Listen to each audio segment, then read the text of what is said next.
Alright, ayan. Ano ba itong gagawin namin project na Kaden? Project daw ito sa school. So, simulan ni Kaden sa pagbukas ng kanyang project. Binuksan niyo muna yung plastic. Tapos, inisa-isa namin ng mga wood na sandpaper. Siyempre, naglagay kami ng mask para hindi malagyan ng dust yung aming mga nose. Ayan.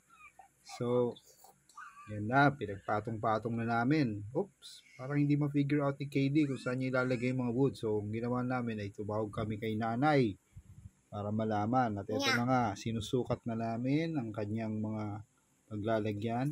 So, ayun na nga, tuloy ulit. Pinantay-pantay lang namin dyan, pero hindi pantay yung kahoy. So, ginuhitan na namin para mailagay na namin yung mga kanyang mga parts. So, ang una namin ginawa ay nilagyan namin ng glue yung mga edges. Tapos, nilagay na namin 3 wood bawat isang part. Ayan, 3 yan. Si Kaden din naglagay na.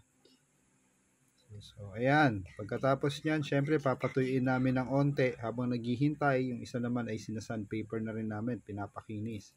At nilagyan na nga namin ng glue, pati yung platform.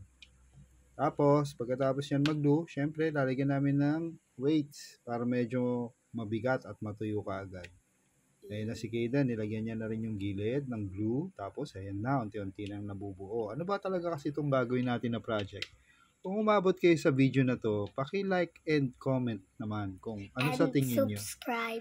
Kung ano sa tingin nyo ang aming ginagawa. So, ayan na nga, ipinako na namin ang mga ilalim. Tapos, naglagay ulit kami ng weights para siguradong hindi matibag. At ayun na nga, natapos na yung project. At ano ba kasi itong project nila sa school? Tapos show isa pala itong pencil. Look in the case. It's not pencil case, it's pencil holder. Alright. Thank you guys for watching. See you on the... Put it down na again. Hit the subscribe button and bye-bye.